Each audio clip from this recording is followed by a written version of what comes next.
Puji nama Tuhan, salam sejahtera kepada Bapak Ibu, saudaraku sekalian di mana saja berada. Kasih Tuhan menyertai kita selalu. Di musim hujan ini kita melihat ada banyak orang yang mengalami sakit. Mungkin karena daya tahan tubuh yang lemah, sehingga banyak yang batuk, banyak yang pilek, demam, dan sebagainya. Itu sebabnya banyak orang mulai menjaga kesehatannya dengan apa? Berolahraga, makan makanan yang sehat, minum vitamin, istirahat yang cukup, perbanyak minum air putih yang hangat, juga menjaga pikiran agar selalu berpikir positif. Tujuannya apa? Agar kita memiliki daya tahan tubuh yang sehat dan kuat.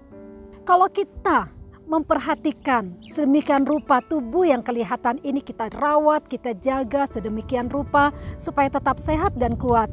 Bagaimana dengan tubuh rohani kita?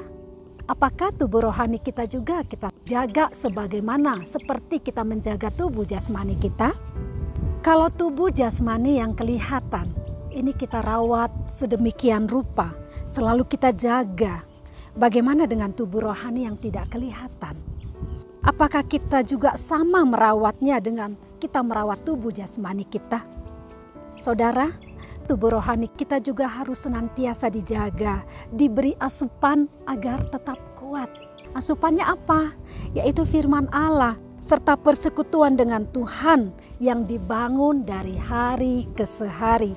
Yesus berkata bahwa manusia hidup bukan hanya dari roti saja, bukan dari makanan yang dimakan saja, bukan dari hal yang jasmani saja, tetapi juga dari firman yang keluar dari mulut Allah. Puji Tuhan, firman dan persekutuan dengan Tuhan itulah yang menjadikan rohani kita kuat sehingga kita dapat mengatasi segala tantangan, segala rintangan yang ada di dalam kehidupan ini. Kenapa umat Tuhan harus memiliki kerohanian yang kuat? Karena hidup orang percaya itu seperti orang yang berada di gelanggang pertandingan. Untuk mengikuti suatu pertandingan atau suatu perlombaan, orang itu harus sehat.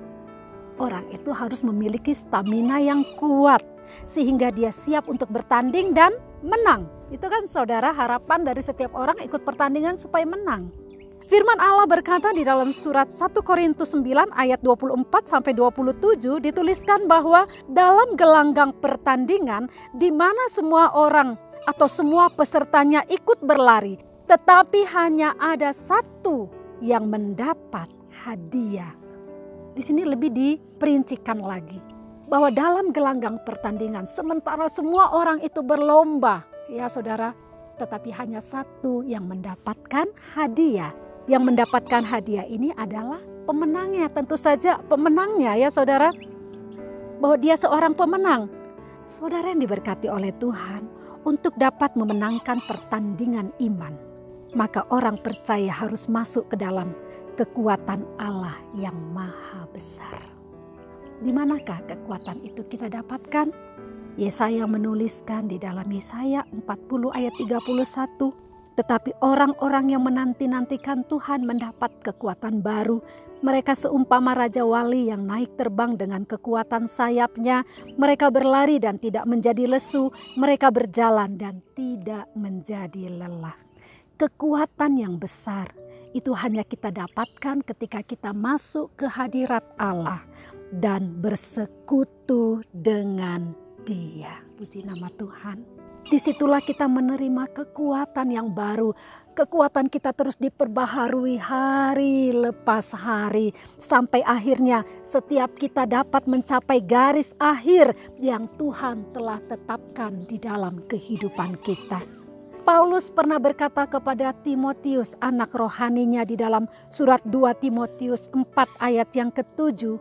Bahwa ia telah mengakhiri pertandingan yang baik serta memelihara imannya sampai pada garis akhir. Kita tahu bahwa di dalam pelayanan Rasul Paulus, dia banyak mengalami tantangan, dia banyak mengalami rintangan bahkan aniaya. Tetapi kita melihat Paulus tetap kuat menghadapi semua itu, tidak membuat semangatnya menjadi lemah. Tetapi dia tetap kuat karena apa? Karena dia senantiasa berpegang kepada firman Allah. Bapak Ibu dimanapun berada, hanya firman-Lah yang menjadi kekuatan di dalam hidup kita. Menghadapi segala hal yang ada di dalam dunia ini.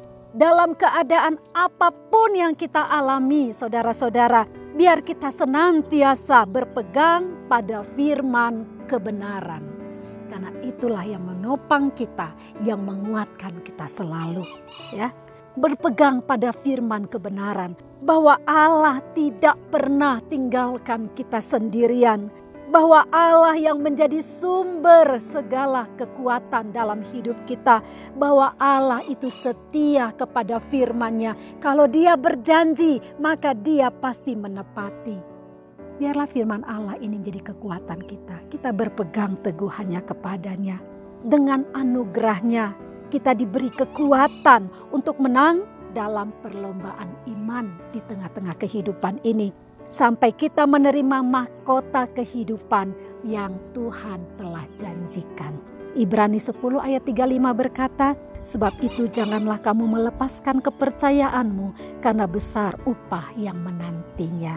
Kiranya Roh Kudus senantiasa menolong kita sehingga melalui firman-Nya iman kita tetap teguh di dalam Tuhan. Puji Tuhan, mari kita berdoa. Bapa, kami mengucap syukur kepadamu. Terima kasih buat firman yang telah kami terima pagi ini. Tanamkanlah firman-Mu di dalam hidup kami. Beri kami kekuatan hari lepas hari karena kami tahu kekuatan kami hanya ada di dalam Tuhan.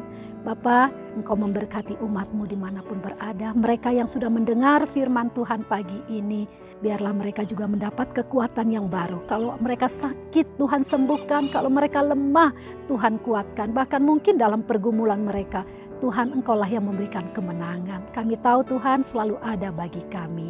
Terima kasih Tuhan, firman-Mu sudah disampaikan dan dimanapun firman ini dikumandangkan, umat-Mu menerima kekuatan yang dari Tuhan. Terima kasih buat hari ini Tuhan, karena kami percaya juga bahwa hari ini adalah hari yang Tuhan berkati bagi kami. Apa yang kami kerjakan dibuat Tuhan berhasil, sehingga nama Tuhan selalu dipermuliakan. Terima kasih, dalam nama Tuhan Yesus Kristus kami berdoa dan mengucap syukur. Haleluya.